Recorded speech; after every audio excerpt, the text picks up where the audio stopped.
नमस्कार दोस्तों, मैं हूं सुरजीत श्यामल और आप देख रहे हैं वर्कर वॉइस डॉट इन। दोस्तों, आज मैं आपको, अगर आप गुजरात राज्य के किसी भी ज़िले में काम करते हैं न्यूनतम वेतन पे, किसी शॉप में, किसी दुकान में, किसी होटल में, किसी रेस्टोरेंट में, किसी फैक्ट्री में, तो आपको कम से कम कितना न्यूनतम वेतन मिलना चाहिए 1 अक्टूबर 2020 से।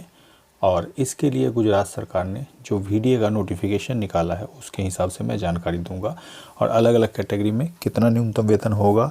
इसके अलावा गुजरात राज्य के अंदर ही अगर आप किसी सेंट्रल गवर्नमेंट का कोई विभाग हो गया, जैसे कि रेलवे हो गया, पोस्ट ऑफिस हो गया, कोई नेशनलाइज्ड बैंक है, उसमें आप सिक्योरिटी गार्ड आदि के रूप में, आउटसोर्स वर्कर, कॉन्ट्रैक्ट वर्कर या डेली वेजर आदि के रूप में काम करते हैं, तो आपका कितना न्यूनतम वेतन होगा। क्योंकि ऐसे में आप सेंट्रल गवर्नमेंट के अंदर आएंगे तो आपका वेतन अलग होगा।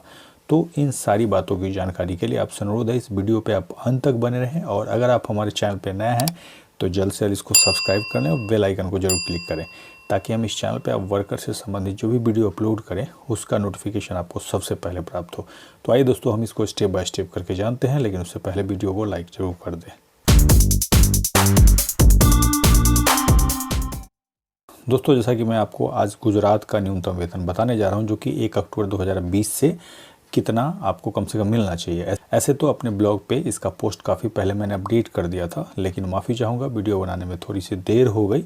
लेकिन आज मैं अलग अलग कैटेगरी में आपको 1 अक्टूबर 2020 से कितना न्यूनतम वेतन मिलना चाहिए उसकी जानकारी दूंगा। और इसके लिए आपको बता दूं कि ये जो मैं न्यूनतम वेतन बताने जा रहा हूँ वो शॉप एंड एस्टेब्लिशमेंट एक्ट के अंदर जो भी वर्कर आते हैं, जैसे कि छोटा कोई दुकान हो गया, होटल हो गया, रेस्टोरेंट हो गया, प्राइवेट कोई कंपनी है, फैक्ट्री है, या फिर ठेका वर्कर के रूप में ही क्यों ना आप काम करते हैं किसी भी विभाग में, तो कम से कम जो आपको मैं दर बता रहा हूँ उतना कम से कम आपको मिलना चाहिए। और इसके साथ ये भी बताऊँगा कि सैलरी स्लिप में आप इसको कैसे चेक करेंगे।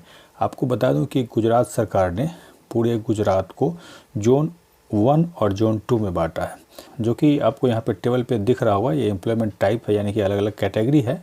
उसके बाद यहाँ पे जोन नेम है, जोन 1, जोन 2 करके हमने अलग अलग दे रखा है। आपके सैलरी का बेसिक पर डे कितना होगा उसको हमने इस कॉलम में रखा है। उसके बाद आपका VDA यानी कि DA महंगाई भत्ता आपका पर डे कितना होगा 1 अक्टूबर 2020 से।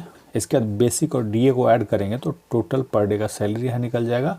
और उसके बाद मंथली सैलरी निकालने के लिए एक दिन के सैलरी में 26 से गुना करेंगे तो आपका ये वाला सैलरी निकल जाएगा। तो आइए हम जानते हैं। अनस्किल्ड में अगर आप आते हैं तो जोन 1 में है तो आपका 332 रुपया 20 पैसा एक दिन का, और मंथली जो होगा 8,637 रुपया 20 पैसा। इसी प्रकार जोन 2 में आते हैं तो एक दिन का आपका 324 रुपया 20 पैसा। इसके अलावा आपका मंथली है 8,429 रुपया 20 पैसा।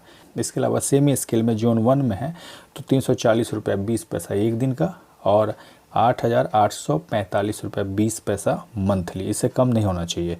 इसके अलावा सेमी स्केल में ही जोन 2 में है तो आपका एक दिन का 332 रुपया 20 पैसा और 8,637 रुपया 20 पैसा जो होगा आपका वो मंथली होगा। इसके बाद आप स्किल्ड के जोन 1 में है तो एक दिन का 349 रुपया 20 पैसा और मंथली जो होगा 9,079 रुपया 20 पैसा। इसी प्रकार आप स्किल्ड के जोन 2 में है तो एक दिन का 340 रुपया 20 पैसा और मंथली जो होगा 8,845 रुपया 20 पैसा। इससे कम नहीं होना चाहिए, जो कि 1 अक्टूबर 2020 से है। जैसा कि आपने ऊपर देखा 56 रुपया 20 पैसा, जो कि आपके महंगाई भत्ते में वृद्धि की गई लेबर विभाग के द्वारा। अब आपको बता दूं कि इस दर से आपको नहीं दिया जाता है तो इसके लिए आप अपने एरिया के लेबर कमीशन ऑफिस में लिखित शिकायत कर सकते हैं। जितना आपको कम मिल रहा है उसके 10 गुने हट जाने की मांग कर सकते हैं। जब भी आप कंप्लेन करें तो मेरा एक सुझाव है, उस कंप्लेन का रिसीविंग ज़रूर लें। अगर लेबर विभाग के अधिकारी या फिर जो भी स्टाफ वहाँ पे बैठे हों, अगर आपको रिसीविंग नहीं दे तो उसी कंप्लेन का एक कॉपी आप स्पीड पोस्ट या रजिस्टर्ड पोस्ट से उस ऑफिस में भेज करके उसका एक स्लिप जो मिलता है उसको संभाल के रखें और एक कंप्लेन का कॉपी भी संभाल के रखें, ताकि जब भी आपको आगे बुलाया जाएगा तो आपके पास एक रिकॉर्ड के लिए जो कंप्लेन का कॉपी है होना चाहिए। इसके अलावा जैसा कि मैंने बताया कि आप सेंट्रल गवर्नमेंट के किसी विभाग में जो कि गुजरात राज्य में स्थित है, वो एयरपोर्ट भी हो सकता है, रेलवे भी हो सकता है, कोई नेशनलाइज्ड बैंक भी हो सकता है, इसके अलावा सेल वेल और भी कोई डिपार्टमेंट्स हो सकते हैं जो कि सेंट्रल गवर्नमेंट यानी कि भारत सरकार के अंदर आता हो। वहाँ पे आप कॉन्ट्रैक्ट वर्कर के रूप में काम कर रहे हैं, डेली वेजर के रूप में काम कर रहे हैं, जिसकी जानकारी आप देखेंगे तो हमने यहाँ पे दी है। इस पोस्ट को क्लिक करेंगे तो जो अक्टूबर से कम कितना मिलना चाहिए ऐसे वर्कर्स को जो कि सेंट्रल गवर्नमेंट के अंदर कॉन्ट्रैक्ट वर्कर आदि के रूप में काम करते हैं, तो उनके लिए एक अलग दर होगा। आपको देखना होगा ABC करके पूरे देश को बांटा हुआ है। आप गुजरात के अंदर जिस भी ज़िले में काम करते हैं, जिस भी शहर में काम करते हैं, तो कम से कम वहाँ का कितना होगा इसके अनुसार होगा। और ऐसे नीचे वीडियो के डिस्क्रिप्शन में मैं उस वीडियो का लिंक भी दे दूँगा और यहाँ पे आई बटन पे भी क्लिक करके आप देख सकते हैं। इसके अलावा आपका कोई सवाल हो तो नीचे कमेंट्स में लिख के पूछ सकते हैं। वीडियो को लाइक करेंगे और अधिक से अधिक शेयर करेंगे ताकि अधिक से अधिक साथियों तक ये जानकारी पहुँच पाए। इसके साथ ही जल्द ही एक नई जानकारी के साथ मिलते हैं। धन्यवाद।